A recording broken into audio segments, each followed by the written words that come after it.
Oi, boa noite. Queria agradecer a presença de todas e todos aqui para o segundo seminário do GEPED, que é o Grupo de Economia Política do Desenvolvimento, aqui do Departamento de Economia.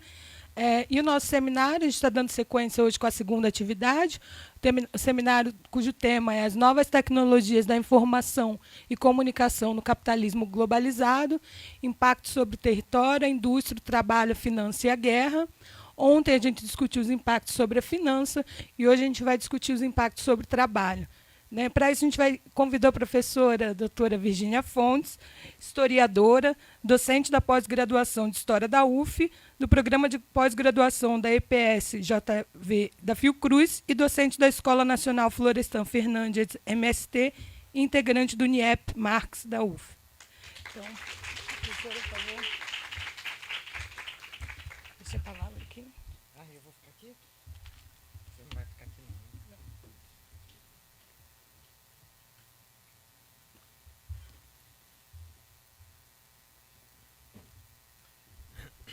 Boa noite a todas e a todos. É uma satisfação estar aqui.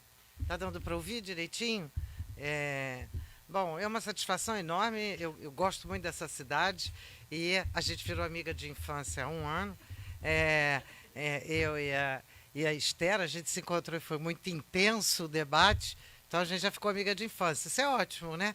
Quando a gente vai na vida encontrando pessoas e tendo essa interlocução rápida. Então eu queria agradecer a Esther e a todo o grupo de professores daqui da Economia o convite, do grupo de estudos e daqui do curso de Economia o convite, e não sei se estou à altura de todas as questões, porque são muitas as questões complexas. Eu vou tentar fazer uma apresentação que seguramente não vou conseguir pegar os 3 pontos, mas eu queria anunciar os 3 pontos sobre os quais eu trabalho.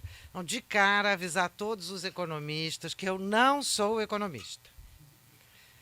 Eu não penso com cabeça economista, então é bom, porque de vez em quando obriga a gente a sair de cada caixinha, né?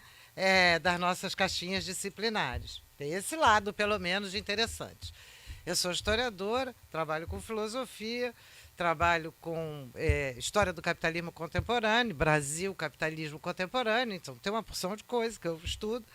E eu queria tratar de 3 pontos para abordar esse assunto. Sobre a questão do trabalho. O segundo ponto é a questão da propriedade, que tem também a ver com comunicação e meios de centralização. E o terceiro seria o ponto do Estado. Mas eu não sei se eu chego lá. Então, é só para enunciar. Pelo menos os 2 primeiros pontos a gente deve chegar, mas o terceiro ponto costuma ser um pouco longo. Então, a questão é o que vem caracterizando o trabalho contemporâneo e como a gente pensa a questão da tecnologia, das tecnologias de comunicação, para além delas, isso é, como é que, em parte, elas impõem determinados modos ou como elas respondem a determinadas condições que estão emergindo desde o que eu chamo o chão da vida social. São 2 maneiras de abordar e as 2 são perfeitamente legítimas, né? A primeira é como a tecnologia faz e impõe, e a segunda é como ela responde e, portanto, passa aí, então, a impor alguma coisa ao que já estava dado. Então, as grandes questões para pensar isso, a meu juízo, é pensar o que é o capitalismo contemporâneo. Acho que não tem muito como escapar desse terreno. E o capitalismo contemporâneo, como qualquer capitalismo em qualquer época, tem pelo menos 2 características importantes que a gente precisa ressaltar, porque é a partir delas que eu vou trabalhar. Em primeiro lugar, o capitalismo resulta de 2 pernas fundamentais. De um lado, concentração da riqueza social, concentração em poucas mãos de riqueza social. E, por outro lado, a existência de trabalho livre, de trabalhador que não só tem capacidade de trabalho para sobreviver no mundo. O capitalismo é a junção dessas 2 pontas, e o objetivo do capitalismo prioritário, a maioria de vocês eu acho que é economista, né? Então o objetivo é taxa de lucro, tá certo? Não, o que é que vai fazer é um detalhe secundário. Portanto, o objetivo central do capitalismo é valorização do valor. Não é a produção de A, B, ou C ou D. É valorizar o valor. E é absolutamente necessário valorizar esse valor se alguém que conseguiu ter acesso a alguma escala de concentração de riqueza, se quiser garantir que essa riqueza permaneça capital. Eu faço uma brincadeira com vocês, não sei se vocês vão gostar muito, mas nunca ninguém viu capital. Não é? Capital é uma relação social. A gente vê dinheiro. Alguns dinheiros a gente nem vê quando a gente paga no cartão de crédito. Mas, ou o Bitcoin, né, que a gente viu ontem, né, que são moedas, mas que não viram dinheiro no sentido social. Mas, e o que é o capital? É muito interessante quando a gente pergunta isso, porque a maioria das pessoas tem certeza que já viu o capital, né? Mas o capital é exatamente essa relação social de valorização do valor por meio do trabalho livre. Portanto, ele é dinheiro que entra em algum processo de extração de mais valor e que resulta em a reposição do valor e um valor adicional, lucro, mais valor, o termo que a gente queira usar. Bom, além disso, algumas características. Isso é o capitalismo, é o que diferencia a sociedade capitalista de outras sociedades históricas desiguais. A diferença talvez maior do capitalismo para outras é que a escala da desigualdade promovida nessa sociedade não tem comparação com outras sociedades. A escala dela é muito maior da desigualdade. Ainda que essa desigualdade não seja necessariamente produção só de miséria. Você pode não estar na miséria e ser profundamente desigual com relação aos outros. Tá? Isso é bem importante de mencionar, porque a produção capitalista é produção de desigualdade. Porque, obviamente, quem tem riqueza social concentrada, que subordina trabalhador que não tem riqueza social concentrada para produzir mais lucro para a riqueza social concentrada, é óbvio que o resultado é maior concentração. Não precisa nem ir muito longe numa reflexão histórica. E a segunda característica importante é que ele é expansivo. Então, ele é histórico e expansivo. Só existe capitalismo se expandindo. Ele é sempre mais lucro que precisa voltar a ser capital para poder dar lucro. Então, ele é sempre um processo socialmente expansivo, no qual há uma conexão desigual, mas em escala sempre crescente, de tempo e de espaço. Ontem esse foi um tema do Paraná, da compressão do espaço e tempo, e é bem interessante a gente ver que o processo de expansão do capitalismo é um processo de compressão de espaço e tempo. Mas essa compressão não é homogênea, ela é desigual, ela é diferentemente repartida. Bom, agora eu vou introduzir o meu tema central. Isso aí é um introito para a gente pensar o meu tema central. Para que isso se expanda, é preciso sempre mais trabalhador. E, portanto, a produção social sobre o capitalismo é, em primeiro lugar, produção social de trabalhadores. E o que é produção social de trabalhadores? Se chama, bom, eu trabalho com Marx, a minha base teórica fundamental, mas o meu olhar é sempre a partir do capitalismo como relação social. Então, qual é a base social? O que se chama produção de trabalhadores? A expansão de formas sociais de expropriação, principalmente de trabalhadores do campo. O que é? Acho que todo mundo mais ou menos sabe o que é isso. Expropriação de trabalhador do campo é separar os trabalhadores, impedir que os trabalhadores do campo, de alguma maneira, possam continuar vivendo da sua produção, mais ou menos para subsistência ou para mercados restritos, etc., e que precisem vender força de trabalho de alguma maneira. Essa expropriação pode ser feita violentamente, pode ser feita semi-violentamente ou pode ser feita pela sedução. Tem vários, e esses três modos coexistem na vida social. Muitos acham que esse é um processo dos primórdios do capitalismo. Que então, lá no século XVI, XVII, XVIII, XIX, isso aconteceu, mas isso não acontece mais. Bom, eu sou historiadora, sou obrigada a dar uma olhada nos processos contemporâneos, e os processos de expropriação de trabalhadores do campo prosseguem no mundo inteiro, prosseguem no Brasil, só não prosseguem nos países nos quais a população camponesa ou que garante a subsistência diretamente no trabalho, do seu próprio trabalho ou do trabalho familiar, se reduziu a um grupo muito pequeno. Nesses casos, então, a expropriação está concluída. Mas no mundo, pela primeira vez em 2003, o número de trabalhadores urbanos foi maior do que o de trabalhadores rurais. Então, a gente tem uma ideia da expansão dessa expropriação. No Brasil, o século XX começa com 80% da população no campo e termina com 85% da população nas cidades. Ainda que em alguns casos em atividades agrárias, mas já não são mais trabalhadores do campo de maneira direta. Então, portanto, esse processo de expropriação em escala, vocês vão ver que a palavra escala eu vou usar muitas vezes, porque ela é bem importante para essa reflexão. Esse processo de expropriação do campo resultou na formação do operariado inglês, lá entre os séculos XVII e XIX. Todo mundo conhece a história dos cercamentos dos campos, então cercamentos físicos e cercamentos parlamentares. O cercamento físico a gente consegue enxergar, né? E lá proibir o uso de uma determinada parcela de terra que era coletiva, etc., e que é convertida agora em propriedade singular.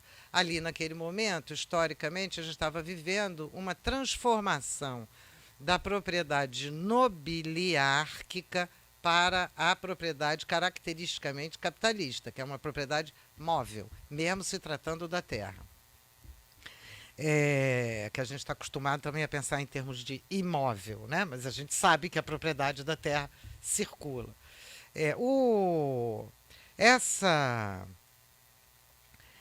Os cercamentos parlamentares eram cercamentos, que se chamou de cercamentos parlamentares, eram retirada de direitos pelo parlamento. Quer dizer, que não envolvia diretamente a coação física, mas envolvia o parlamento britânico decretando pelo parlamento o fim de uma série de direitos anteriormente existentes. Mas isso lá é principalmente século XVIII, em que isso está acontecendo no caso inglês.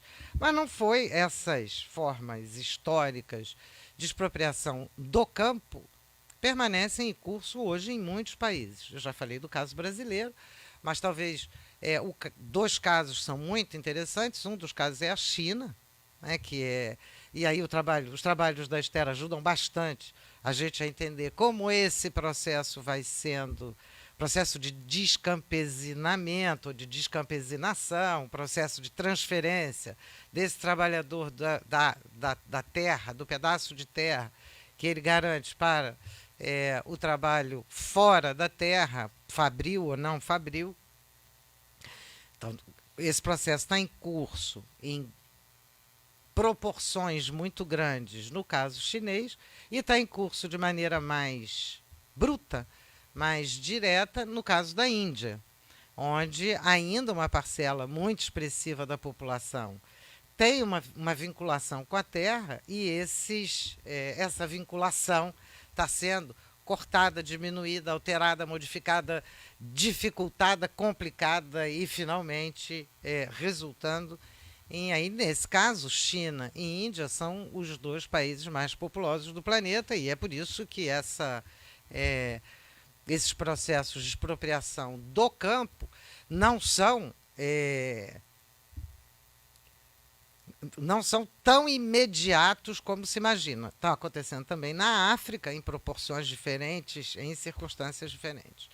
O fato de se criar, de se expropriar trabalhador do campo, não significa que esses trabalhadores do campo terão empregos, terão trabalho imediatamente nas zonas urbanas, ou mesmo nas cidades onde eles vivem. Só significam que eles agora precisam vender força de trabalho.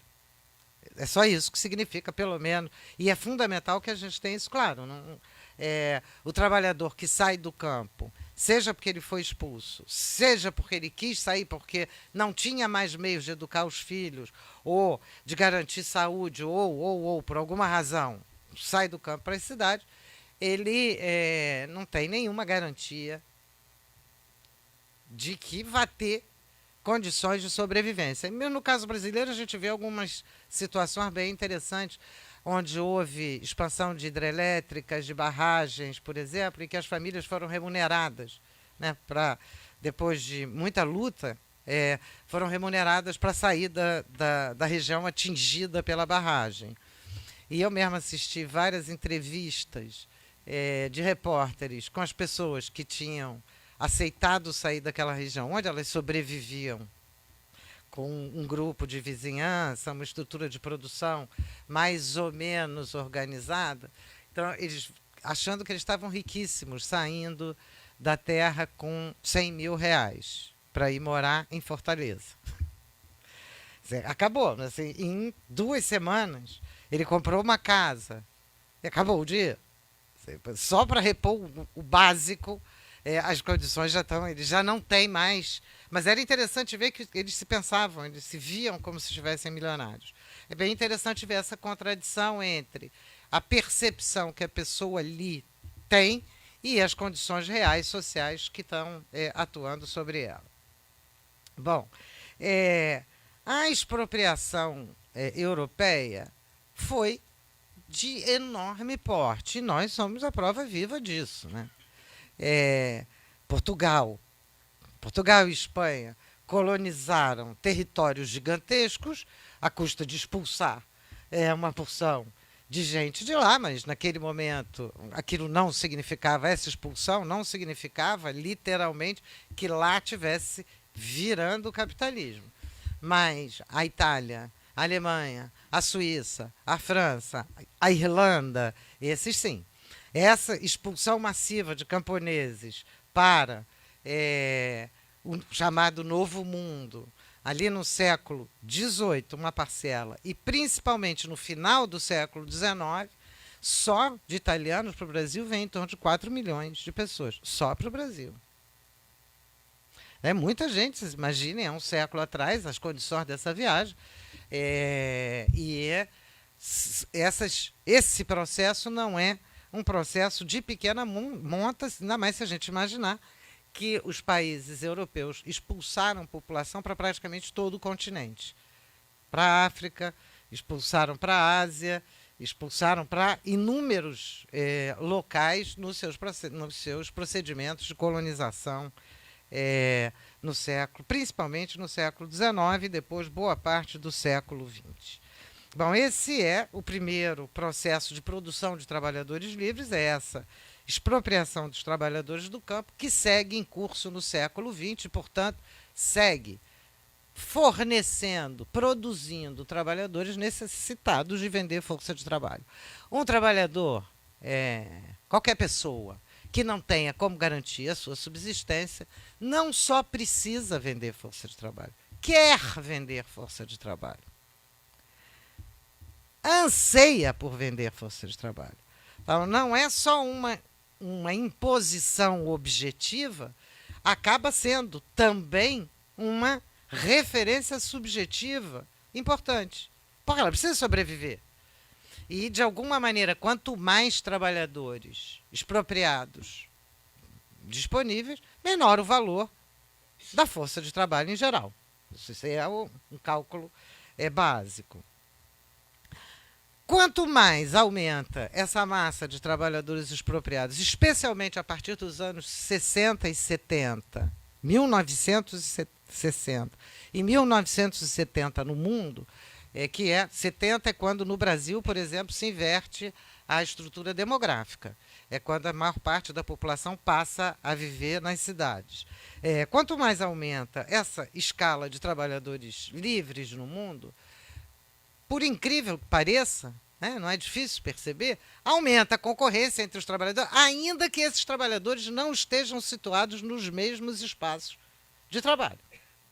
E, portanto, essa possibilidade abre a necessidade e a possibilidade de transferir capitais para os locais onde há massas de trabalhadores a ser explorado, mais barato do que onde há outros. Então, tudo isso vocês conhecem.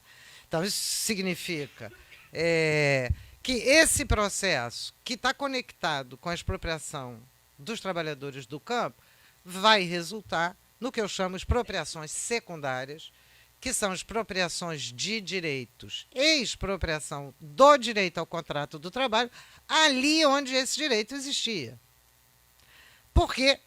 Não porque os trabalhadores de lá vieram concorrer com os daqui, mas porque a existência deles lá permite que o capital se desloque para enfrentar, ele próprio cria concorrência entre os trabalhadores e não os trabalhadores. Os trabalhadores estão presos nos seus espaços nacionais, certo? E estão presos por muitas razões. Estão presos por razões, primeiro, econômicas. É muito caro se deslocar. Segundo, por razões político-policiais. Você precisa passaporte, precisa visto, você tem uma série de necessidades de imposições dificultando a circulação de pessoas. Isso foi introduzido no final do século XIX, antes não existia nem passaporte, nem documento de identidade. Essas contenções de movimentos de população foram sendo implementados principalmente no século XX. E hoje a gente já tem isso aí de uma maneira muito exacerbada. Já a população naturalizou a exigência de que ter passaporte, ou para sair de um país para outro, é preciso uma fronteira que já está, de alguma maneira, considerado como natural. Então, não só, né, isso, ainda tem a dificuldade da cultura, da língua, você tem uma série de dificuldades importantes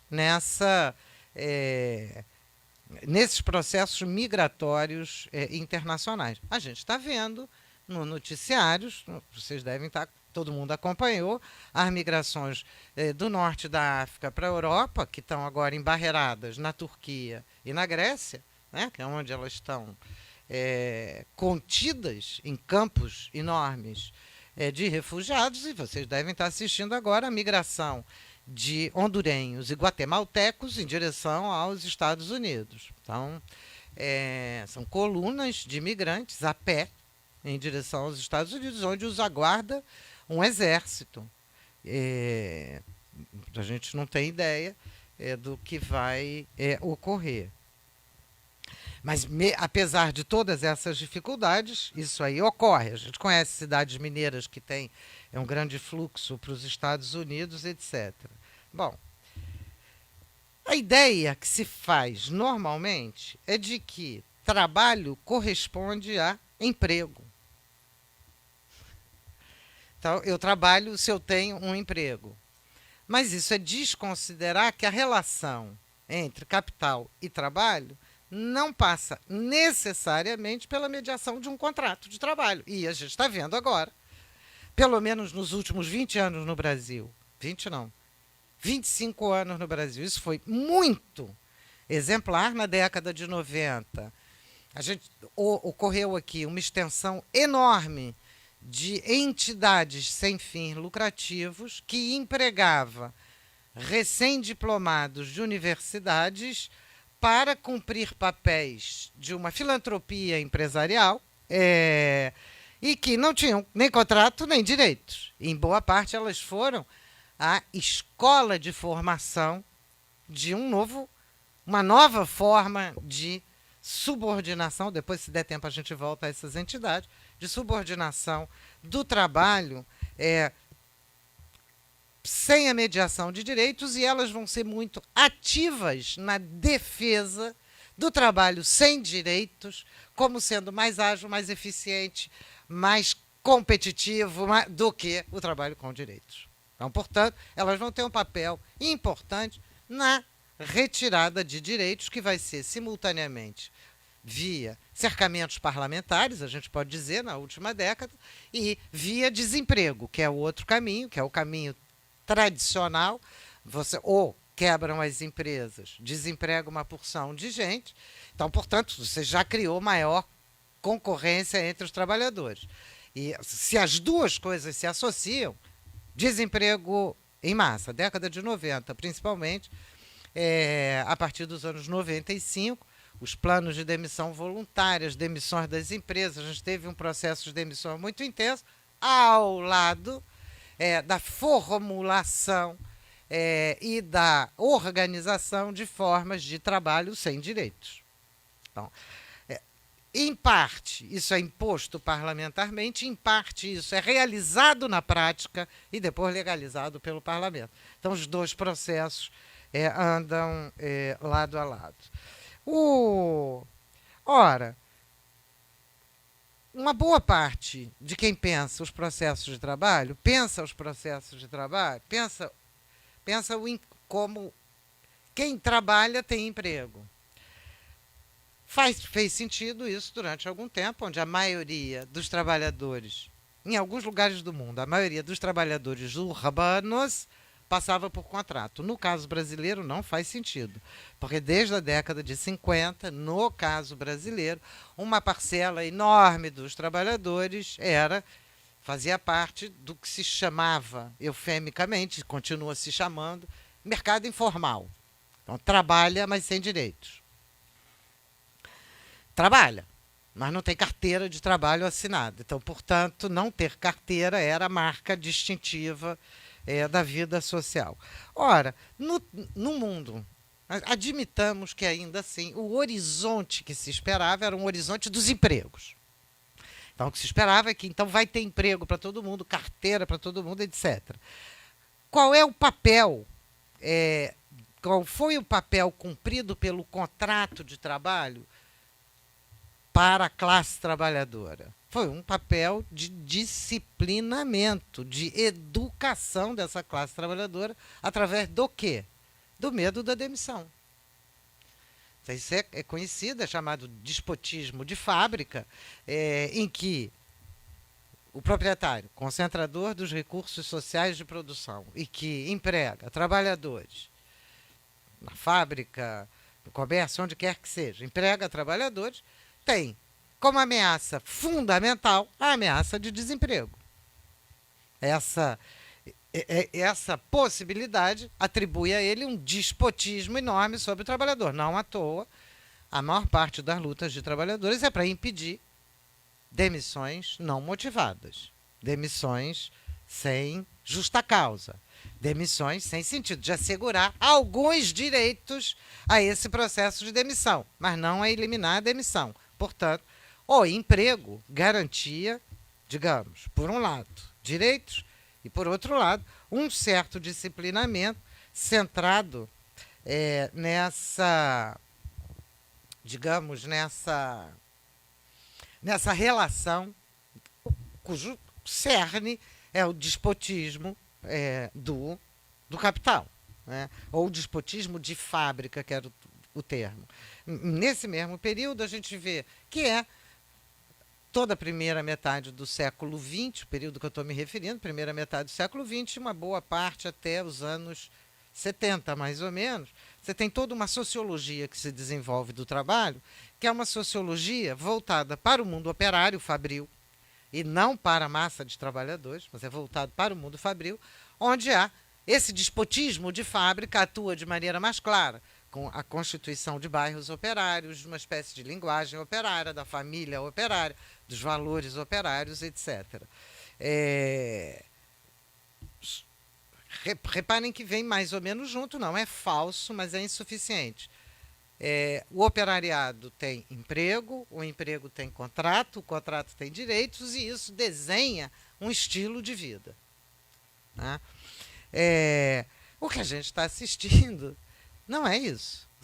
Quando as expropriações primárias, né, do campo, que continuam, se acrescentam as expropriações secundárias, redisponibilizando no mercado trabalhadores que até então tinham alguns direitos e agora não tem mais e precisam vender força de trabalho, eles são redisponibilizados no mercado, as condições agora da relação entre trabalho e capital continuam sendo a da extração, a da garantia do lucro e da extração do mais valor, mas não passa necessariamente por essa, digamos, essa disciplina fabril.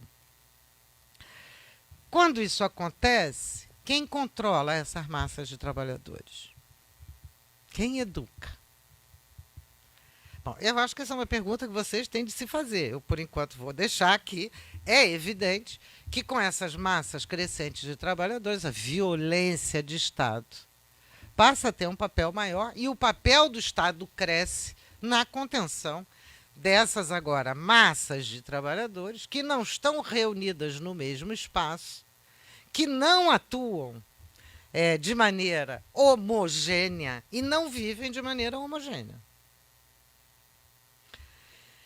Portanto, a gente tem aí, não só no Brasil, mas no mundo todo, um aumento do papel do Estado na contenção por coação de massas de trabalhadores urbanos.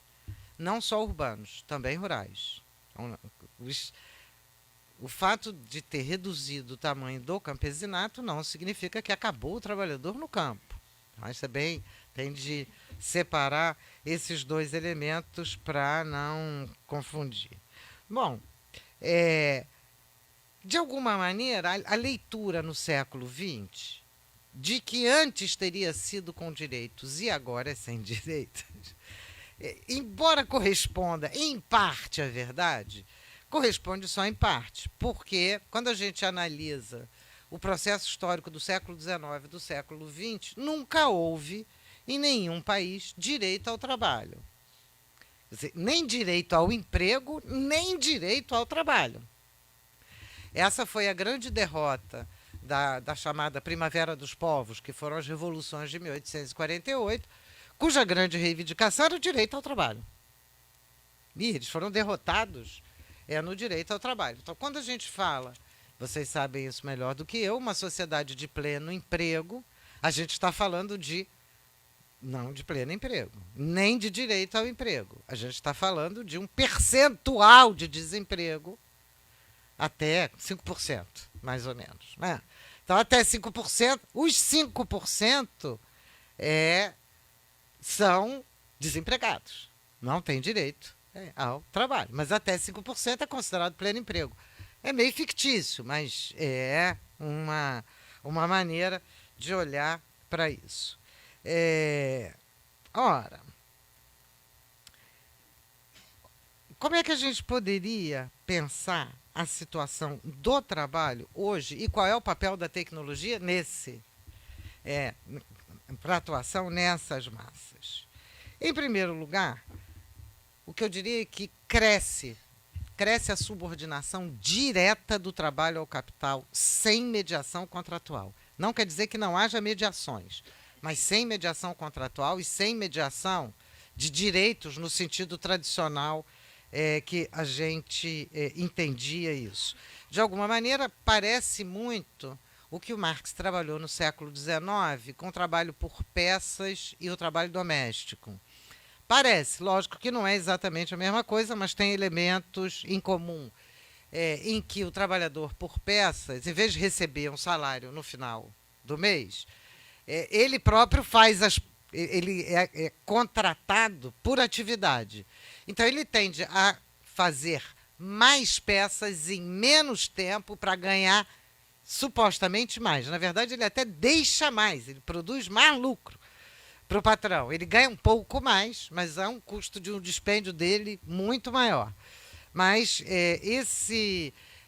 para alguns casos, é muito parecido a emulação para esse trabalhador, em que ele é levado a trabalhar mais horas, na expectativa de ganhar mais e não de relacionar o quanto ele ganha por hora, nem o quanto ele está se desgastando por jornada ou por semana de trabalho. Então, essa subordinação direta do trabalho ao capital, sem a mediação contratual, ela está...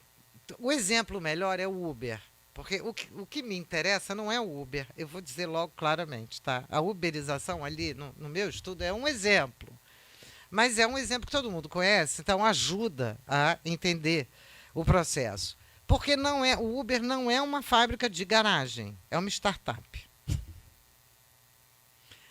Não é um garoto inteligente numa garagem que bolou tudo. Ele já recebe financiamento para bolar alguma coisa de escalável. A palavra escalável é deles, não é minha.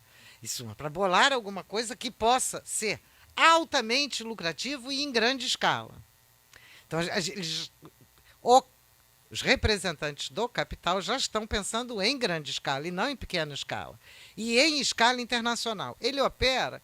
Qual é a mediação tecnológica para aquilo? A mediação tecnológica é centralização absoluta do controle sobre o trabalhador. E é uma centralização absoluta. O trabalhador é controlado minuto a minuto, segundo a segundo, em cada deslocamento, em cada percurso. Então, para isso, Google. Então, o Uber é uma associação Google, cartão de crédito e a própria Uber. Isso permite que a execução dos processos de trabalho sejam difusas e disseminadas. Assim, milhares de pessoas que executam aquilo quando podem, quando querem, na hora que entendem. Mas, assim que ligam o aplicativo, estão imediatamente sob acompanhamento direto da central. E ela... Então, o que eu estou tentando mostrar é que o fenômeno tem de ser visto dos dois lados. O Uber só foi possível com massas de trabalhadores disponíveis e necessitados de trabalho. E com um ingresso crescente de trabalhadores disponíveis. Senão você tem satélite que não servia para Uber, servia para outras coisas. Vai servir para Uber porque é uma via de extrair valor. Então, essa conexão entre o cartão de crédito e o Uber permite, o controle direto do trabalhador, 2, a punção imediata dos 25%, ou do lucro, ou, que ainda não é o lucro, do mais valor diretamente sobre o que foi produzido. Ora, mas eles não são proprietários dos meios de produção. Não são. Mas na mão do motorista, carro não é meio de produção. Na mão do motorista, carro é só carro. Então a gente vai ter de pensar, de novo, o que é capital e o que é a propriedade do capital. Porque na mão lá do sujeito que tem o seu... Nem sei que carrinho, o seu Fiat, nem sei quais carros são, que tem o seu carrinho, o carrinho não é capital. Só é capital para o Uber. Ele só é meio de extrair mais valor quando o Uber associa carro, motorista e conecta com... Portanto, a propriedade do capital não é necessariamente a propriedade das coisas, mas a capacidade de agenciar. Por isso que eu comecei de agenciar meios de produção e trabalhadores. Bom, depois, no segundo ponto, eu vou falar um pouquinho da concentração de capitais. Só que tudo isso é comprido, né? Então, quando a gente vê, vai ficando longo.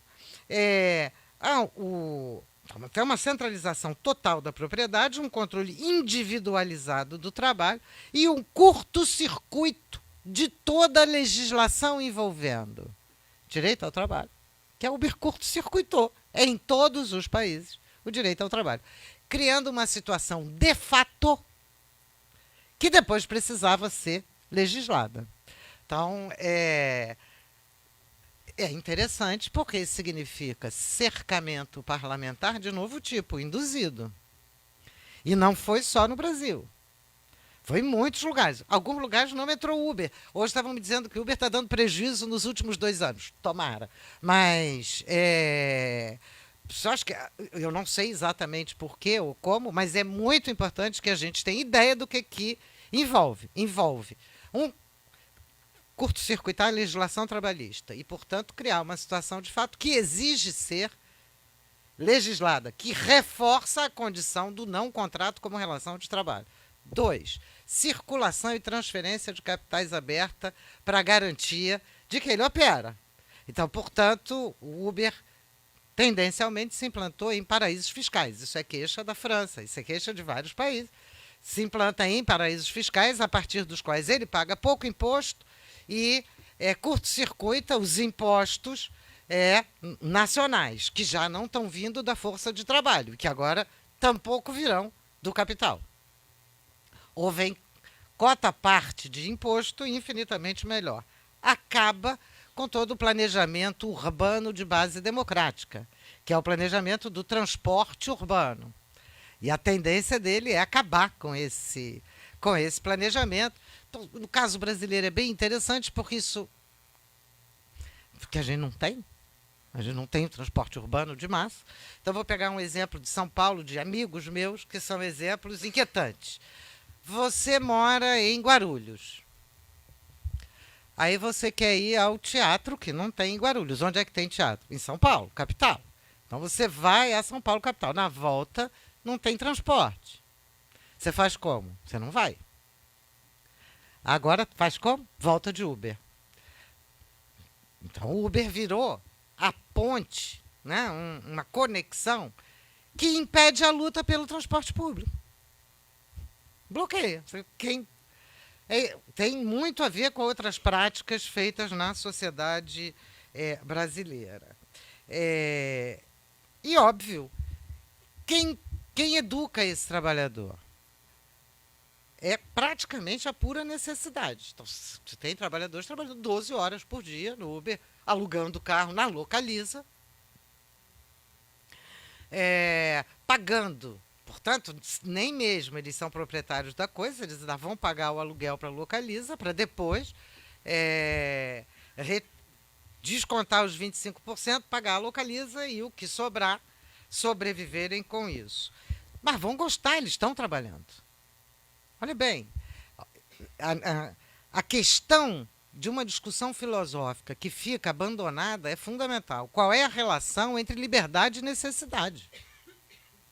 Liberdade é aquilo que a gente usufrui uma vez as necessidades estando supridas. Quando a liberdade se limita a expressar a urgência da necessidade, isso é tudo menos liberdade. Isso é o autoritarismo absoluto, e pode chegar mais longe, do capital sobre o trabalho. E pode chegar mais longe. Eu dei o exemplo do Uber, eu queria dar um outro exemplo, que é um exemplo do agro, que é um exemplo que a gente conhece menos, que é o exemplo da parceria entre o pequeno proprietário e as grandes cadeias produtivas. Principalmente no frango, no porco, que são muitos pequenos proprietários que passam um acordo, por exemplo, com a Sadia para... Eles vão dizer criação de frango, mas eles não criam mais frango, eles engordam frango. Eles não criam, eles não têm mais a galinha que... Aquela ideia romântica de que você tem uma galinha que bota ovo, do ovo nasce o pintinho, aí você engorda o pintinho e ele vai virar um frango. Apaga. É assim. A galinha fica num lugar, o ovo no outro, o pintinho de um dia vai chegar na granja do tal pequeno proprietário e a Sadia vai determinar todas as condições nas quais ele deve operar com aquele pinto de um dia. Quanto tempo, que comida, que temperatura, a que horas tem de ir, quanto de água, que remédio, quando vai. Então, tem tudo mais ou menos organizado e vai uma pessoa controlar. Então, ele entra numa cadeia produtiva da qual ele é proprietário da granja, tá? E é proprietário da dívida para fazer a granja também. Porque para fazer a granja ele pega empréstimo no banco, constrói a granja com papel da parceria e só depois é que ele vai poder fazer Vai construir. Então, ele é proprietário da dívida, mas ele integra uma cadeia produtiva. Ele é proprietário. Como o menino do Uber é proprietário ou aluga o carro, mas o carro está sob responsabilidade dele, lá também é proprietário. Não são, nesse caso, o pequeno do agro não é expropriado.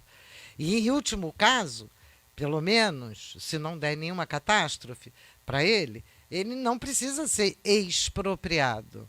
Ele vai ser expropriado em que condições? Se alguém ficar doente, ele não conseguir mais pagar o financiamento. O financiamento para construir a granja. Nesse caso, ele vai ser expropriado tranquilamente pelo banco. Mas, tirando essa circunstância, ele vai entrar numa cadeia produtiva se considerando como grande capitalista igual ao parceiro de cima. Então, são duas situações interessantes que é importante a gente pensar que são situações muito próximas, sem falar das terceirizações e das precarizações que já se generalizaram no Brasil desde a década de 90 também, e para as quais a gente faz pouca atenção. Eu dei os exemplos do Uber e das parcerias, mas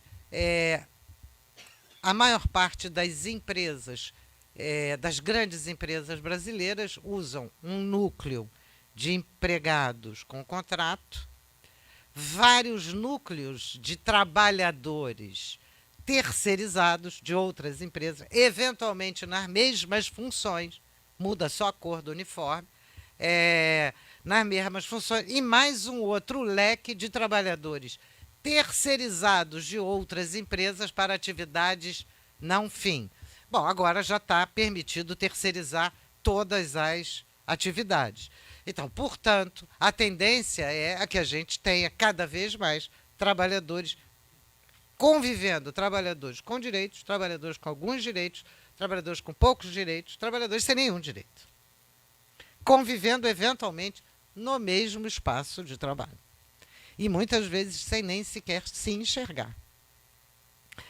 Vou contar um caso de um estudante meu que trabalhava na Siderúrgica Nacional quando ela foi privatizada. Um pouco antes de privatizar, a experiência da terceirização já estava em curso. Então, para algumas áreas altamente tecnológicas da siderúrgica, eles tinham contratado empresas altamente especializadas, que usavam um uniforme diferente dos outros, uma cor diferente. E eles eram proibidos de falar entre eles. Porque eles não podiam comparar nem condições de trabalho, nem salário. Então, portanto, não era exatamente proibido, era mal visto. Se eles falassem uns com os outros, porque era fomentado entre eles uma desconfiança prévia do outro. Bom, essa é a ponta do trabalho. Então, vamos para a ponta da propriedade. Então, reparem que eu estou olhando para a tecnologia de outro caminho, né? Essa tecnologia, ela podia até já existir, mas ela vai ser prospectada, vai ser financiada para que alcance formas de extração e lucratividade, formas de extração de mais valor, em grande escala, cada vez mais rapidamente. Esse é o papel das startups hoje. Agora vamos aqui para o papel da propriedade.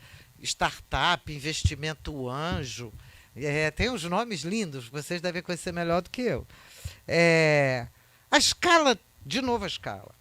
A escala da concentração e da centralização da propriedade hoje é algo de incomparável com tudo que já foi feito na história da humanidade. Eu não preciso repetir Piketty. Nem preciso repetir a Oxfam, que dá lá um número de milionários do mundo, 8 milionários no mundo, que... Milionários não, eu estou... trilionários, trilionários em dólar, 8 trilionários em dólar, que controlam 50 e tantos % da riqueza mundial, ou no caso brasileiro, que são 5. Também não sei se é trilionário, não é mais em dólar, deve ser bilionário, que controla mais de 50% da riqueza. Então, isso aí já é quase senso comum. Mas o que eu queria destacar é que, enquanto a gente pensou a propriedade do capital e pensou o próprio capital como se fosse a empresa, a entidade empresa, nos últimos 20 anos, as evidências são de que a propriedade do capital vai muito além das empresas. Na verdade, está acima das empresas. Como que ela está acima das empresas? Eu usei uma expressão peculiar para isso. Eu disse que na época que o Lenin escreveu o Imperialismo, ele foi muito pudico e mencionou que havia ali uma união íntima entre o que ele chamou de capital industrial e o capital bancário. Né? O capital industrial era capital industrial tracinho fabril. E o capital bancário era bancário. E ele vai chamar essa fusão, essa união íntima, de capital financeiro. Então, para o Lenin, capital financeiro não é finanças. Capital financeiro é a união íntima entre capital bancário e capital industrial fabril. Disse, ele foi muito gentil lá, porque o que eu vejo hoje é uma fusão pornográfica. Não é uma união íntima, é uma fusão pornográfica em que as grandes empresas proprietárias, elas são empresas só de propriedade. Elas são holdings ou participações, elas são unidades de propriedade que exercitam propriedade sobre diversos tipos de empresas. A figura melhor é da holding. E da holding, uma mesma holding pode ser dona de banco, de siderúrgica, de agro, de cana, de terra, de ter cota parte no têxtil ou no pipoqueiro da esquina. Não importa. Literalmente não importa. E saltar de um para outro muito rapidamente. Quem está acompanhando o movimento, o processo de fusões e incorporações no Brasil atual deve estar assistindo o processo avassalador em que fundos das mais diversas procedências estão comprando escolas. Comprando e fundindo escolas, principalmente ensino fundamental e ensino médio e universidades. Isso, mas estão pegando tudo, menos a pesquisa, estão pegando praticamente todas as áreas. Então, aí lógico que isso envolve pensar, mas escola é mais valor? Eu não tenho a menor dúvida. Mas eu não tenho, é zero dúvida. Capital industrial para o Marx não é capital fabril, embora o capital fabril seja industrial. Capital industrial para o Marx é o momento da atividade do capital no qual ele extrai valor. Portanto, no qual ele subordina uma atividade humana à forma da extração de valor. E hoje a educação é uma das bolas da vez, porque tem a educação, tem a saúde e tem o ambiente que vem crescendo muito sobre isso. Então, essa concentração brutal faz com que ela resulta em dois processos que eu acho importante a gente entender e que acho que vai ter conexão com o que o Paraná tratou ontem, com o que a gente vai tratar depois. Por um lado, ela precisa, como são muitas massas de dinheiro que não podem ficar como dinheiro, porque dinheiro se fica como dinheiro, não é capital, e na mesma hora perde sentido, porque capital só é capital em funcionamento. Essas massas de dinheiro precisam e vão impulsionar formas tecnológicas que garantam circulação a milionésimo de segundo. A gente já viu a circulação a milionésimo de segundo ontem. Elas precisam disso. Porque vão só especular? Também. Elas vão fazer qualquer negócio para ter lucro. Isso não tem nenhum empecilho moral para o lucro. Pode ser qualquer negócio. Da prostituição, basta ler, sei lá, von Mises. Ver se tem algum princípio moral de bloqueio para o lucro. Não tem. Porém, não basta ser qualquer negócio. Tem de ser escalável. Tem de estar à altura desse processo. E, portanto, quanto mais essas massas crescem concentradas, mais elas produzem expropriados, mais elas produzem massas de trabalhadores e mais as condições de trabalho se tornam mais degradadas sob o controle das mesmas massas. E, portanto, o conjunto da vida social, a vida social entra em situação de crise, não necessariamente o capital. Então, vamos já distinguir aqui que uma coisa é o capital estar em crise, outra é a vida social estar permanentemente colocada em crise. Esse processo expropriatório não ocorre só sobre a classe trabalhadora. Vai também incidir sobre os diversos proprietários de diversas escalas e de diversos níveis que estão no caminho da valorização do valor dessas massas brutais de capital. Então, a gente está assistindo dois processos simultâneos. Eu falei de um processo expropriatório e de um processo de subordinação e produção de capitalistas gestores que não são proprietários ou que podem ser pequenos proprietários, mas que devem parcela do que eles extraem para os capitalistas de cima. Então, nós estamos com tensões hoje de outra escala e de outro nível. Por quê? Isso é bem visível. Eu não queria ficar entrando em detalhes, em exemplos muito contemporâneos, mas se vocês observarem todo o processo dos 2 últimos anos, desde o impeachment para cá, a gente vai ver que os grandes capitais que tinham escala multinacional vão ser culpados por capitais de porte menor pela crise e contidos, em parte. Mas que eu saiba, historicamente, pequeno capital nunca conseguiu conter grande capital. Então, portanto, a tendência é de que haja aí novas tensões em um novo compasso, talvez ainda mais brutal. O problema do conjunto dessas expropriações sob essa escala de centralização e concentração, bom, o problema, né, são muitos problemas. É que,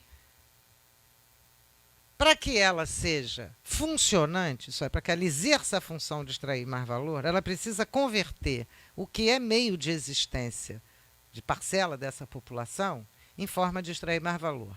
E para onde isso está se dirigindo hoje dramaticamente? Para as mulheres. Ou, em outras palavras, para... É alguma coisa bem interessante, que é bom ficar atento, porque é o momento social da reprodução, em parte até aqui, constituindo uma terceira jornada de trabalho não pago das mulheres, que em parte vem sendo retirada das mulheres e convertida em formas lucrativas. Isso traz, ao mesmo tempo, uma desestabilização do conjunto da vida social e não uma melhora de condição das mulheres, mas uma piora de condição das mulheres, porque aprofunda a desigualdade no interior da própria massa feminina, que é metade da população.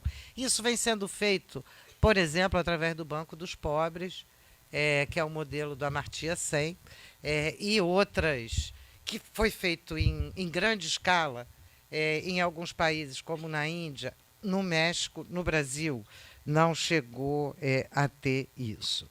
O que eu queria enfatizar, antes de passar para o último ponto e encerrar em 2 minutos, é de que a propriedade hoje capitalista não deve ser pensada como uma coisa, como a propriedade de uma coisa, mas como a capacidade altamente concentrada de extração de mais valor sobre trabalho livre.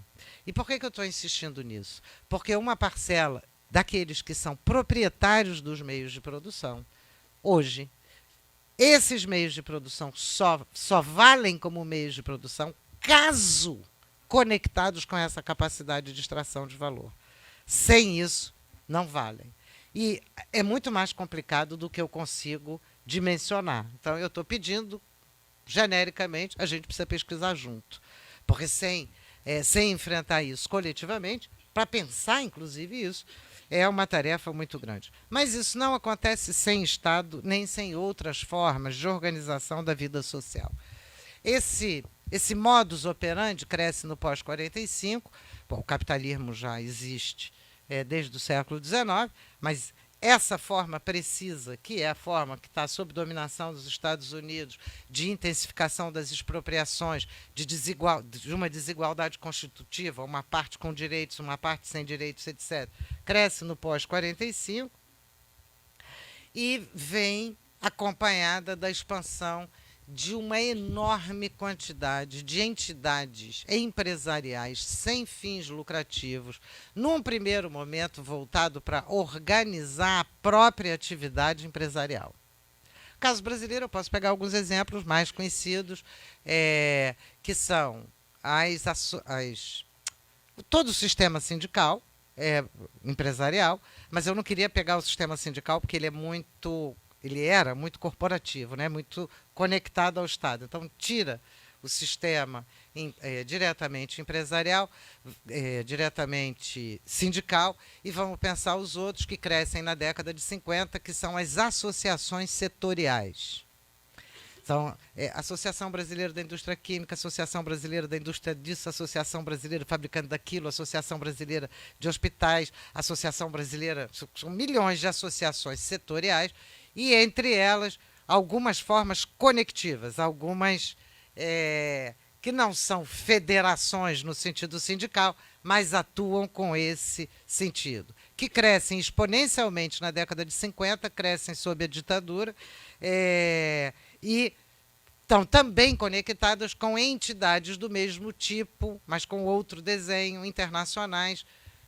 Uma que está no Brasil desde muitos anos, que é a AmCham, né, a Câmara Norte-Americana de Comércio, que está no Brasil desde 1919, se eu não me engano, e que, ao mesmo tempo, educa, participa desses processos, embora ela não seja responsável pela disseminação. Há outros centros de disseminação. No pós-80, com o aumento das lutas sociais, a gente vai assistir o crescimento de outras gerações de entidades empresariais sem fins lucrativos, que eu vou chamar de aparelhos privados de hegemonia, porque eles têm o papel de educar o próprio empresariado e de educar a parcela da classe trabalhadora, numa atuação muito variada. Como é que isso se conecta? Se conecta, como eu falei lá no início, no disciplinamento de uma força de trabalho sem direitos, na defesa da retirada de direitos universais, sugerindo uma gestão privada, como se a gestão privada fosse mais eficiente do que uma gestão pública. Isso foi na década de 90. Na década de 2000, essas entidades explodiram de quantidade. No final dos anos 90, a gente devia ter no Brasil em torno de 200 mil entidades. No final da década de 10, a gente devia estar em torno de 300 mil. Em 2018, segundo o último levantamento do IPEA, são 800 mil. Então, há um crescimento importante desse processo como disciplinador, de um lado, agenciador dos interesses comuns, fornecedor de competência técnica para dentro do Estado, então, portanto, eles estão dentro do Estado, e modificador das formas da participação política eleitoral. O exemplo melhor é os movimentos na educação, que normalmente estão cristalizados no Todos pela Educação, e nós vamos ver aparecer tensões, possivelmente, no próximo governo em torno disso, e Todos pela Educação, no qual a educação pública é minada por dentro pela gestão empresarial. Pública, não estou falando da educação privada. Bom, e por onde essa gestão entra? Pela tecnologia da gestão, pela garantia do processamento dos dados, pela oferta do processamento dos dados, em troca do acesso e do controle dos dados. Então, nós estamos com o mesmo processo, em 3 níveis, em 3 direções, e essa malha de entidades sem fins lucrativos, ela tem a grande vantagem de fazer empresarial e falar coletivo. E essa é uma das grandes questões que a gente vai ter de enfrentar, porque ela vem ligada com os outros aspectos da concentração, centralização do capital, com a criação de massas de trabalhadores sem direitos, ao lado ainda de uma classe trabalhadora que tem direitos, e esses são os nossos desafios para os nossos tempos. Mas eu acho que a gente tem como enfrentar. Obrigada.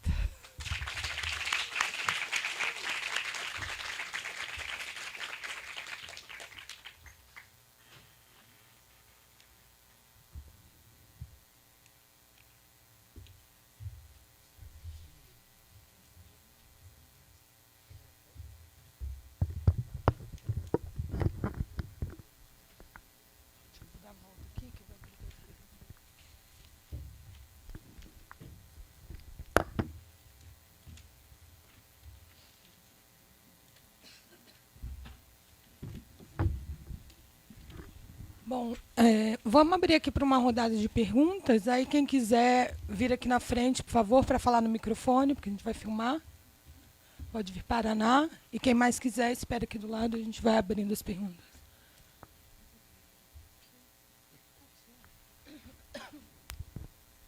Professora Virgínia, muito obrigado pela extremamente esclarecedora apresentação e discussão, que com certeza dá margem para a gente pensar muita coisa. Minha dúvida é muito direta. Eu queria que, se possível, você traçasse um paralelo desse processo de desvinculação de trabalho e emprego nas periferias do capitalismo frente ao que tem ocorrido nos países capitalistas centrais. Porque esse é um processo que está sendo debatido, está sendo discutido nesses países, em alguns lugares até um termo para isso, né, que eles chamam da gig economy, a economia do bico, do se virar, enfim, dar um jeito. Isso está se espalhando com muita velocidade nesses países. Eu queria entender um pouco melhor como a senhora vê as diferenças da configuração desse processo nas diferentes regiões do mundo.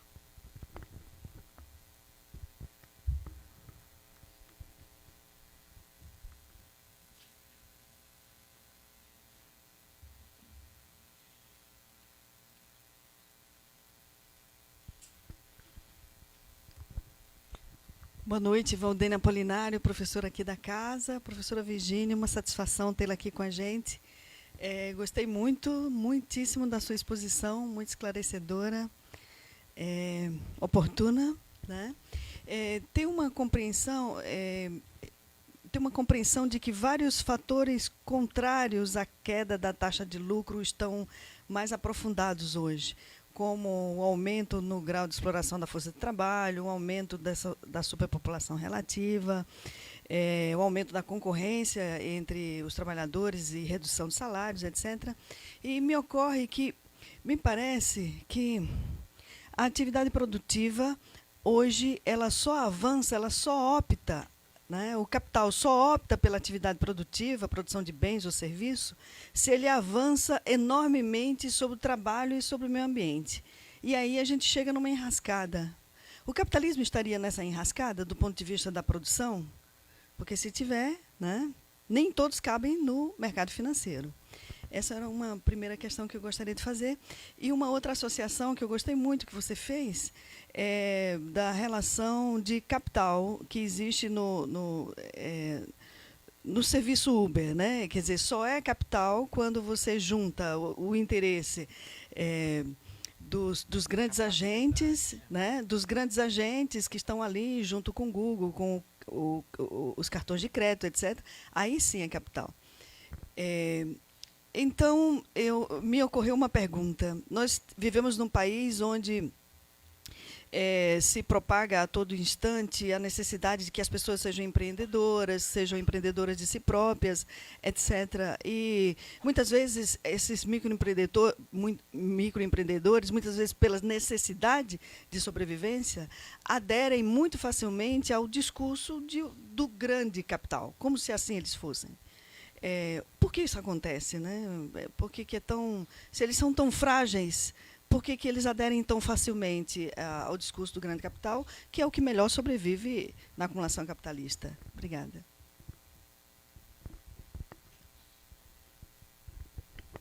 Boa noite, professora. Pegando um pouco Lucas, pegando um pouco do gancho dela, que ela acabou de falar, eu queria saber, porque basicamente assim, as startups hoje em dia, elas disponibilizam um movimento de pessoas que não têm uma concentração de capital grande, mas têm uma ideia que consegue gerar alta lucratividade. Então, são pessoas que não detêm todo o capital que os grandes detentores têm, mas que com a ideia conseguem extrair o máximo valor com um investimento pequeno baixo. Eu tenho como exemplo uns conhecidos meus que têm uma startup que é idêntica à Uber. Basicamente, o que eles fazem é contratar faxineiras e distribuir os serviços de faxineiras para as casas. Então, por exemplo, você liga para a empresa, solicita uma faxina e ele vai disponibilizar um profissional de faxina na sua casa. O Uber de faxina, digamos assim. E aí, ao mesmo ponto, eu vejo isso como uma descentralização das pessoas que querem empreender, mas não têm o capital inicial necessário para que isso... Descentralização, isso. Porque antigamente só quem poderia criar uma empresa, digamos assim, é quem tinha o capital inicial necessário. Hoje em dia, você pode criar uma empresa, uma startup que seja, com pouco capital inicial, que gere alta lucratividade, mas como consequência disso, você gera o quê? Perda de direitos trabalhistas. E eu vejo também que as próprias barreiras impostas para se abrir uma empresa meio que facilitam essa fuga das pessoas a negarem os seus direitos trabalhistas. Então, os empresários eles utilizavam até um tempo desse de contratar pessoas por CNPJ para se livrar de pagar CLT, essas coisas. E a uberização também é um fenômeno parecido com esse, onde você compra a força de trabalho, mas nega os direitos. Isso, ao mesmo tempo, você garante que pessoas sem aquele capital inicial significativo consigam abrir uma empresa e consiga gerenciar, enfim. Porque, assim, tirando esse caso que eu mencionei do meu amigo, é um investimento inicial zero. Ele não precisou investir nada. Ele juntou um grupo de associados e começou a manejar os serviços. E aí, com investimento inicial zero, inclusive é muito fomentado por empresas como o Sebrae e tudo mais. Eles estão fomentando o surgimento de startups desse nível. As incubadeiras na universidade. Exatamente, as próprias universidades também. E assim, eu queria ver como é que você associa essa questão de a startup descentralizar a necessidade do capital para se investir, mas também ela negar os direitos trabalhistas por não garantir carteira assinada, essas coisas. Eu queria fazer só uma pergunta, e aí, de repente, a gente passa para responder. Quando a professora estava falando, né, que muitas dessas formas elas lembram o trabalho por peça ou o trabalho doméstico que aparece em Marx, né? E ali, embora ele fale que elas não se parecem mais com a indústria doméstica propriamente dita, elas passam por uma transformação com a presença da grande indústria. Mesmo assim, ele vê que essas formas tenderiam a desaparecer, né? Quando a gente pega um pouco mais para frente, sei lá, o Braverman, por exemplo, ele vai falar que a questão do capital mercantil enquanto forma, né, de extração de mais-valia se esbarraria em limites que seria o controle do processo de trabalho e, portanto, seria necessário também se apropriar dos meios de produção, nesse caso, para controlar o processo de trabalho. Isso era um limite para reorganizar o processo produtivo. Se, por um lado, as tecnologias da informação e comunicação não abrem um espaço para que você reestruture e, portanto, revigore essas formas, né, superando esse limite de controle sobre o próprio processo, que acho que aparece bastante no caso do Uber, que você demonstrou para a gente. E, por outro lado, coloca como uma questão que a gente estava discutindo mais cedo, da viabilidade do emprego face à automação, né? Porque a automação ela vai vir, inclusive, vai vir com o grande emprego da tecnologia da informação e comunicação nas indústrias, nas fábricas, mas, por outro lado, você consegue criar toda uma série de espaços de extração de valor por fora e de baixa produtividade, né? E que, inclusive, por exemplo, no caso que você colocou aí, do transporte público ou do transporte, o Uber suprindo o transporte público. Na verdade, então, você está gerando serviços de menor produtividade para a economia, que, à medida que é incorporada na cesta de bens, tende a elevar a parte que vai para o trabalho, né, que entra na sexta, né, diminuiria, né, diminuiria a taxa de exploração pela baixa da produtividade, à medida que você incorpora mais e mais serviços, isso que não seriam altamente automatizados, etc., que necessitassem de muito trabalho. Né? Então, queria, de repente, que você comentasse sobre isso, sobre essa dinâmica.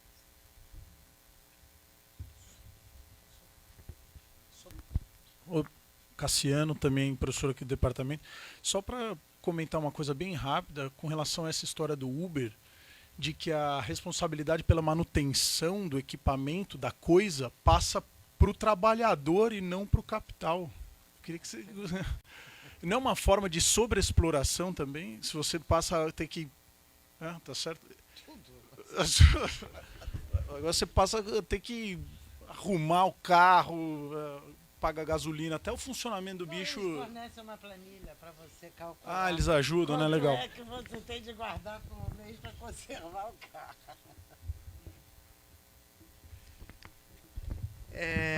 Bom, são muitas questões e todas elas bem complexas. Então, vamos aqui.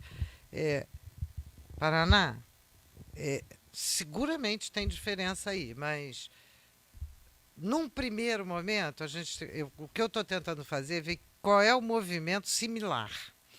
Porque a construção de diferença entre centro e periferia não deriva de uma condição fixa de centro e periferia.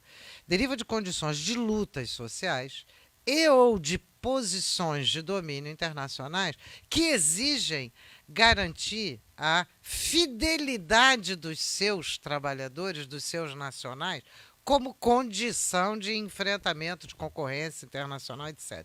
Não sei se ficou claro isso. Ficou assim? Então, na Primeira Guerra Mundial, é bem clara a construção de nacionalismos específicos em que a defesa é uma defesa nacional contra os outros. E, no final, tanto da Primeira, mas especialmente da Segunda Guerra, isso envolve compensações para aqueles trabalhadores. E onde não envolveu compensações, foi uma tragédia tão brutal que logo depois tem uma outra guerra. Né? Principalmente o caso, a ascensão do nazismo. Peraí, deixa eu então explicar melhorzinho. Ela fez um ponto de interrogação ali, tem de dizer. A Primeira Guerra Mundial é uma guerra que se justifica pela expansão internacional dos países com base num argumento nacional, a necessidade da expansão nacional.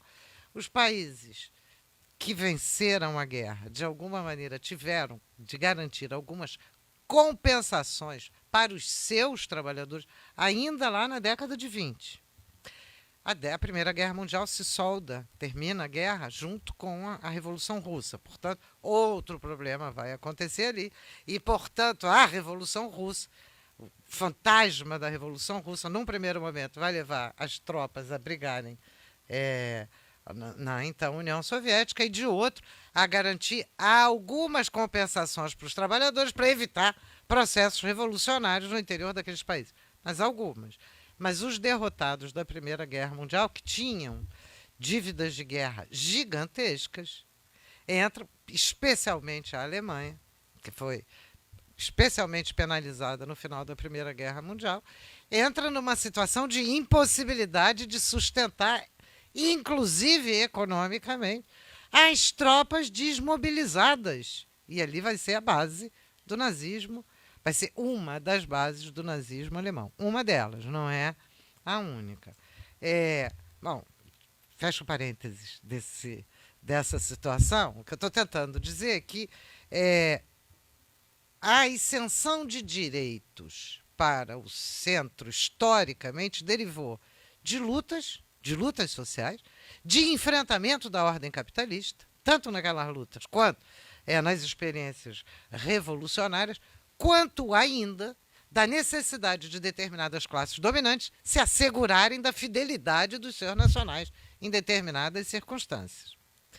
Então, não dá para fazer uma leitura muito simplista desse processo, que foi o que garantiu direitos no pós-Segunda Guerra Mundial.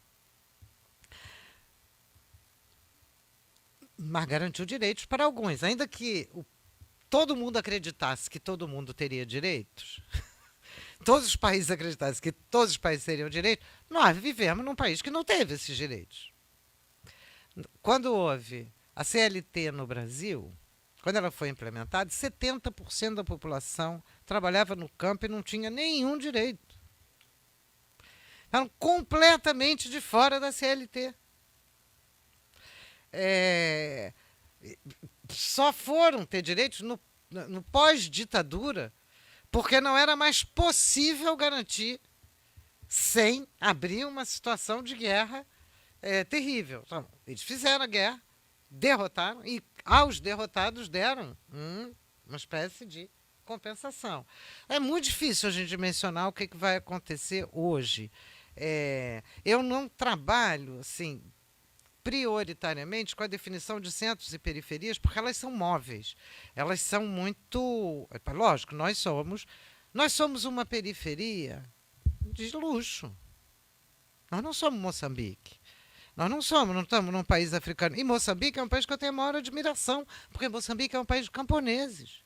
É um país que poderia sobreviver do campo em condições modestas se não tivesse uma enorme quantidade de empresas, inclusive brasileiras, como a Vale, chinesa, brasileira, a Vale está lá, e Moatize, e uma enorme quantidade de ajuda internacional drenando a riqueza, decidindo como deve ser aplicada a riqueza. Então, é uma situação, é uma situação que eu acho que é bastante complexa. O que eu prefiro, talvez seja mais interessante para a pergunta do Paraná, é a seguinte: a tendência é a mesma que está acontecendo aqui e fora.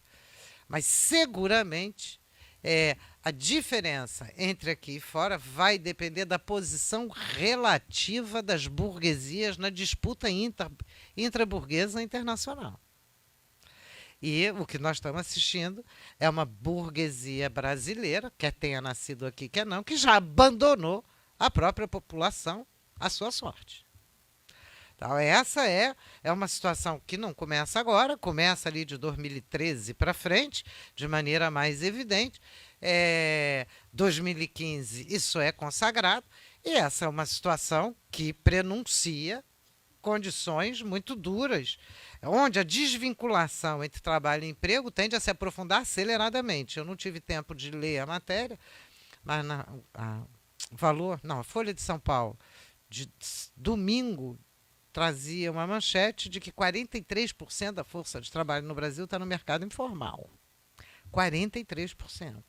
Eu não li a matéria toda, então eu acho que é a última PNAD, mas não posso falar mais. Então, embora haja fatores políticos, fatores geopolíticos e fatores de guerra que envolvam nisso, a tendência, desgraçadamente, é a mesma. Então, esse é o máximo que eu consigo chegar. Valdênia, né? Você tem razão.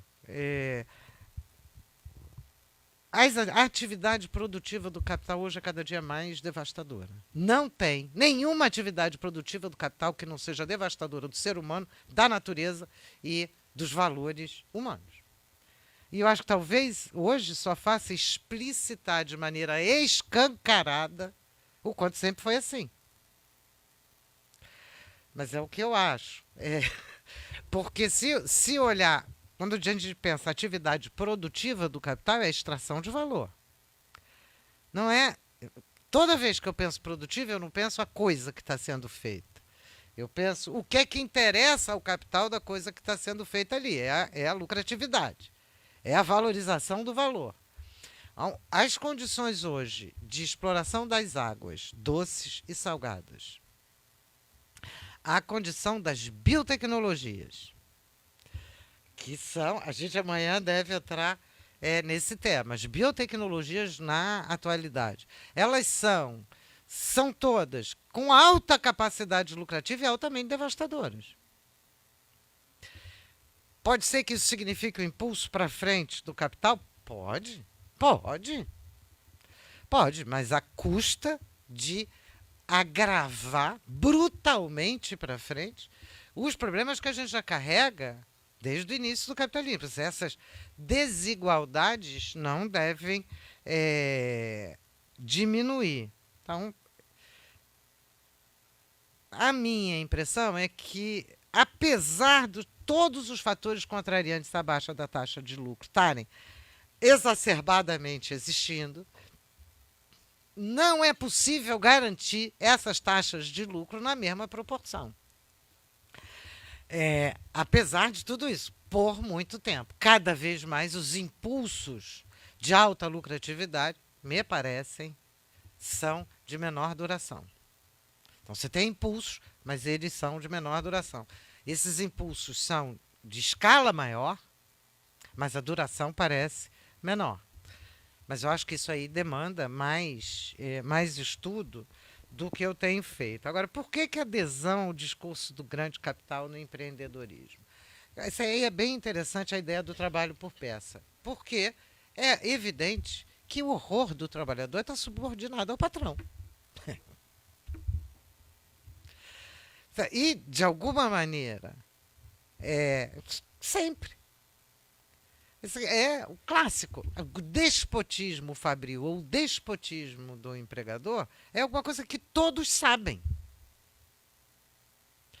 Todos os que experimentaram viveram. De alguma forma, perder de vista a luta contra o despotismo do capital é abrir a porta para que o despotismo do capital se apresente como liberador. Confundir liberdade e necessidade, que é o que tem sido feito contemporaneamente, a partir do uso ou da alteração política do que eram as reivindicações da sua base social, como foi feito no Brasil no período PT, é terrível na sequência. Tem custos muito grandes na sequência. Quem vai se apresentar no lugar daquilo que era a luta do trabalho contra o capital, é o capital contra as condições de trabalho. E vai ter adesão, porque não tem como não ter, porque a necessidade é um grande fomento a essa adesão. A capacidade crítica se perdeu em boa parte nos últimos 15 anos. Porque não é uma capacidade intelectual, é uma capacidade organizativa. É ela que faz a potência crítica, não é a cabeça da gente. É a capacidade de se organizar criticamente que permite, né, no enfrentamento, que permite cabeça crítica. Quando esse enfrentamento simplesmente se maquia de apoio à expansão do capital, quando...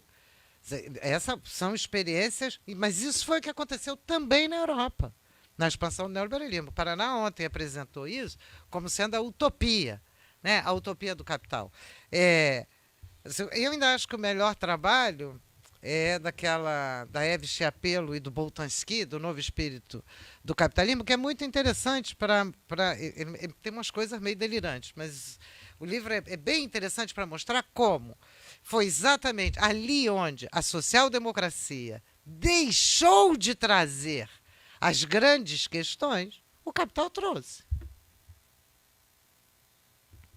E trouxe na forma do é sim, ninguém trabalha no serviço público, é sim, esse negócio de direito é privilégio, é sim, é sem patrão, o que eu quero é uma aceitação da necessidade como virtude, e não do enfrentamento, das condições, da necessidade. E essa é uma questão nossa, né? Essa é uma questão que a gente tem de enfrentar. Lucas, as startups sem capital ou com pouco capital e boas ideias, elas são criadas para isso. Elas são financiadas para isso. Então, talvez a melhor explicação é porque é longo para entender. Já no Marx, o Marx já no 19, ele observa um fenômeno interessante, que é a centralização e a concentração do capital em grande escala e a separação entre a propriedade do capital e a gestão funcionante do capital. Está no Marx, que foi analisado de maneira diferente a partir dessa mesma reflexão.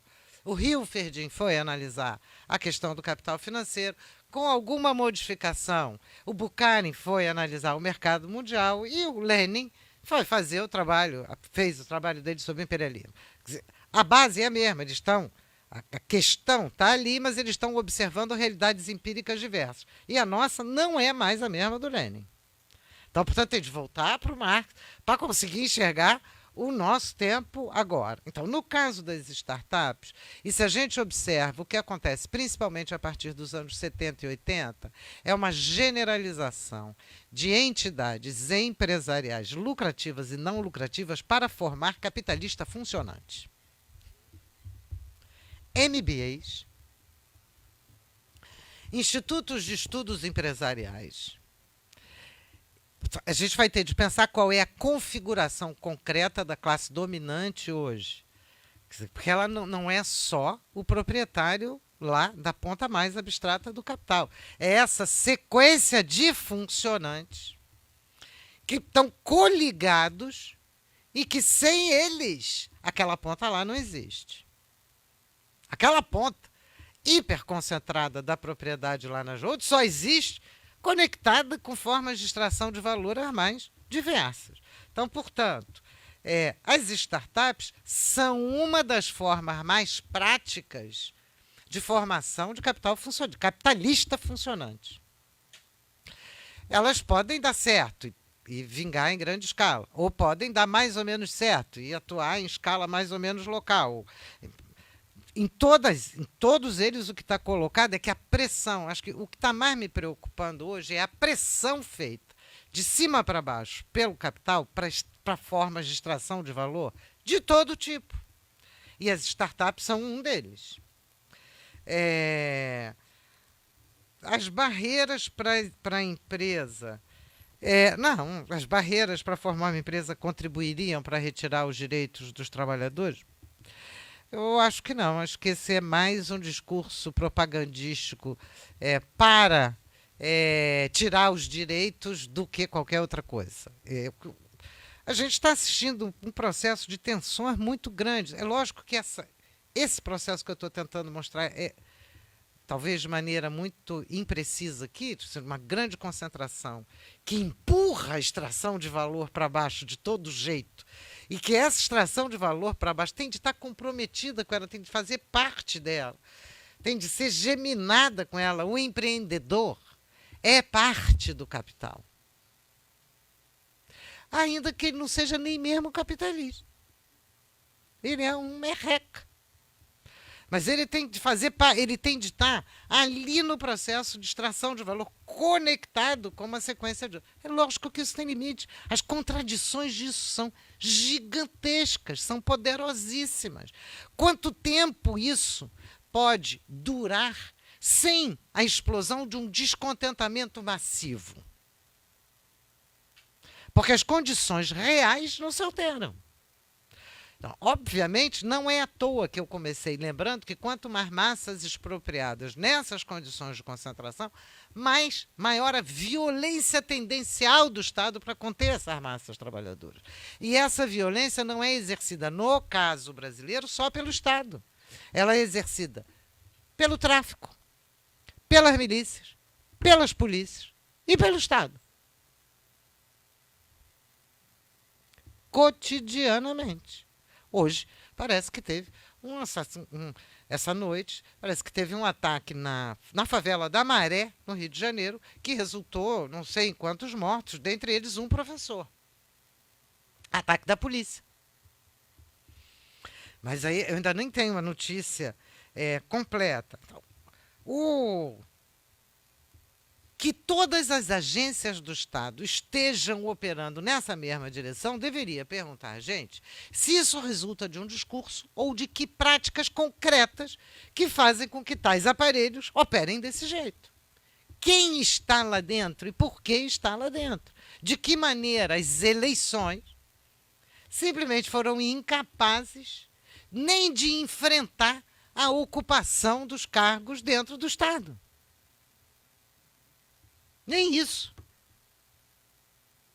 E é uma questão que não é irrelevante, uma vez que o Sistema S é um sistema empresarial, uma vez que as entidades empresariais sem fins lucrativos, todas elas têm imunidade de impostos, e elas provavelmente vão continuar atuando enquanto algumas organizações da sociedade civil populares, essas serão contidas. De novo, a gente está diante de fenômenos que são fenômenos diretamente de lutas de classes. Esther, eu acho que você deu a resposta. Eu gostei da tua questão, porque ela já respondeu.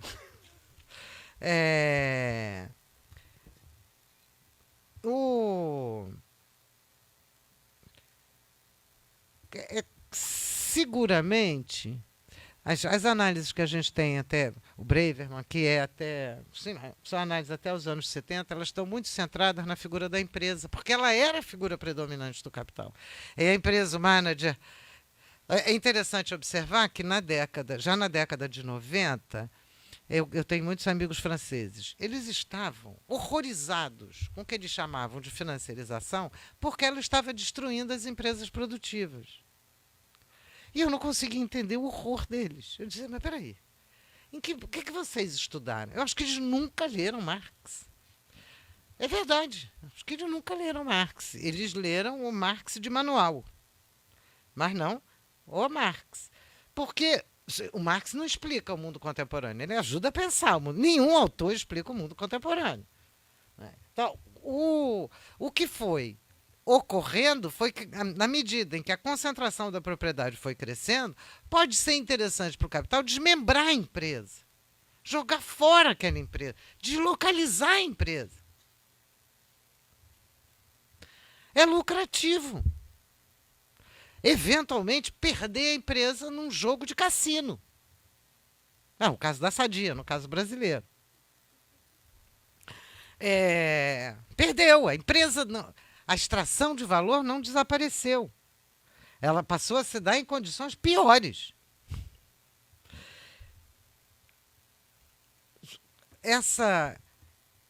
É evidente que, na proporção da escala que a gente está vendo o problema, não me parece ter uma saída de industrialização de massa que reproduza o sistema tal como ele existiu nos 30 gloriosos lá, para o mundo inteiro, ainda que a China ocupe um espaço peculiar nisso, mas é muito difícil imaginar que isso seja reproduzível em escala internacional. A escala internacional vai ser dessa desigualdade constitutiva que existe na China, existe muito claramente no Brasil. O Brasil é muito escandalosamente constitutivo assim desde a década de 50. E eu quero lembrar vocês de lerem Chico de Oliveira, Crítica da Razão Dualista, que ainda é um dos belíssimos textos para entender como essa massa de trabalhadores sem direitos foi extremamente importante para o processo de industrialização dos anos 50, cumprindo as funções que as empresas não cumpriam, principalmente as de manutenção, reparo, etc. Acho que será que assim, a segunda questão da Esther é se essa TI não... essas condições de trabalho sem emprego não seria garantia do trabalho nas condições de automação? São. Mas as condições de automação, tal como estão colocadas hoje, no conjunto delas, não só nas TIC, elas são cada vez mais segregadoras. Elas precisam se generalizar, mas se generalizar por modos de segregação. Eu não sei ainda lidar com isso. Nós acabamos de assistir isso com o uso do WhatsApp, em que o WhatsApp funcionou como segregação de determinados setores sociais, como se tivessem muros instaurados. As tecnologias, algumas das neurociências e neurotecnologias podem ser extremamente competitivas entre trabalhadores novamente. Se você tiver possibilidade de botar chips para aumentar a atenção, ou chips para não dormir, ou chips... isso pode ser assim, devastador para uma parcela e, ao mesmo tempo, muito competitivo. Então, é bem difícil imaginar que, dadas as proporções da massa de trabalhadores hoje disponíveis, de alguma maneira isso aqui tudo possa caminhar harmonicamente. É isso que eu estou tentando dizer.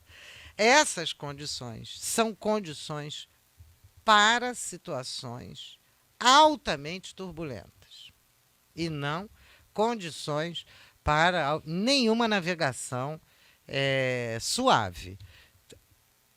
E, ao que tudo indica, no continente americano se desenham formas autocráticas, no mínimo que se possa falar, que correspondem ao que eu venho chamando totalitarismo do capital.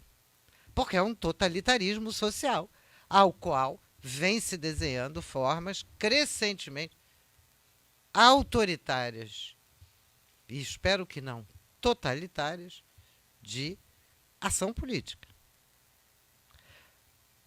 Isso não significa que eles dominam tudo. Significa o contrário, que as contradições são tão enormes que a violência é convocada ali onde o convencimento não dá conta. Que a segregação é convocada ali onde o convencimento não dá conta. É lógico que isso é limitado, mas pode fazer muito estrago antes. Por isso é importante enfrentar. E do Cassiano, é verdade, o sujeito é responsável pela manutenção. Essa é uma discussão filosófica interessante, que eu acho que valeria a gente exercitar para depois, quando volta para o terreno do empírico, pensar nisso. Quando é que a coisa vira meio de produção? Quando é que o objeto vira meio de produção? Porque a gente muitas vezes tem conceitos assim, o capital é trabalho mais meio de produção, tá certo? Tudo bem, é verdade, está certíssimo, mas às vezes a gente vai decorando as fórmulas. E no que decora as fórmulas, elas passam a ter uma espécie de existência autônoma, independente da realidade social que as fez nascer e que as apela para explicar. Então a gente vê assim, DM de linha, né? Dinheiro, tracinho, mercadoria, meios de produção, força de trabalho. Aí a gente já enxerga meios de produção, maquinaria fabril, contrato, emprego. De vez em quando a gente tem de parar para dizer que isso aí é a expressão de uma relação social. Essa relação social pode assumir diversas formas, a mesma relação social. E ela pode conviver com maquinaria fabril e emprego e coisas que são meios de transporte, meios de vida, meios de saber, expropriados e convertidos em capital na hora da extração de mais valor. Então é um pouco descongelar as categorias, não porque elas estejam congeladas, porque nasceram congeladas, mas porque a gente foi congelando. Torná-las capazes de pensar processos históricos expansivos numa escala que nenhum dos nossos autores pensou, podia pensar. E é dessa escala que as TI têm de dar conta, porque elas precisam reproduzir massas de capital de uma proporção alucinada. Elas precisam converter em capital, não é reproduzir, precisam converter em capital. E elas vão estar chamadas a cumprir os papéis mais bárbaros. E a gente vai ter de estar enfrentando, lembrando sempre que, se capital é essa relação social de extração de valor, isso significa que o trabalho, ou o conjunto dos trabalhadores, pode conter o capital. Não só pode conter, como pode superar o capital. em princípio, é preciso superar o capital para que a humanidade possa se humanizar. Para que liberdade volte a ser, ou passe a ser, aquilo que vem além da necessidade. E esse enfrentamento exige reconhecer as formas pelas quais essas contradições estão se potencializando e se sobrepondo. Porque a cada conquista dos trabalhadores é como um enxame em cima para devastar. Você ganha no voto uma coisa e vem um enxame devastar. Então, portanto, as condições de defesa da vida hoje passam muito na frente. Eu acho que hoje, sem brincadeira, e a minha posição pessoal, a luta pelo socialismo é a luta pela vida. E pela vida humana plena. Com aquilo, com todas as possibilidades que ela é. E para isso não tem jeito. Tem de enfrentar a relação social constitutiva do capital, que é a valorização do valor a qualquer custo sobre o trabalho. Bom, mas acho que eu já fui além da pergunta. Desculpe.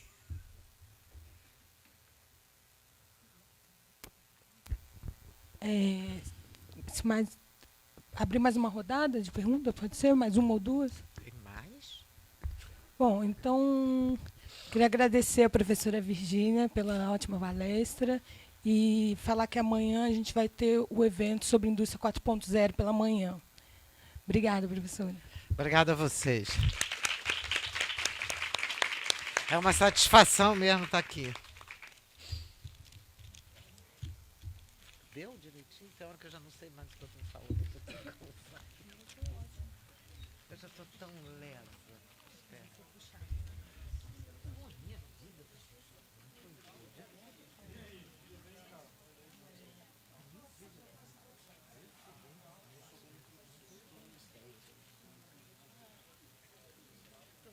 Eu queria fazer só um questionamento. Lógico. Na verdade, é sobre o posicionamento do Estado, que a senhora disse que ia tocar nesse ponto e acabou não tocando, né? E aí, eu entrei no doutorado agora e estou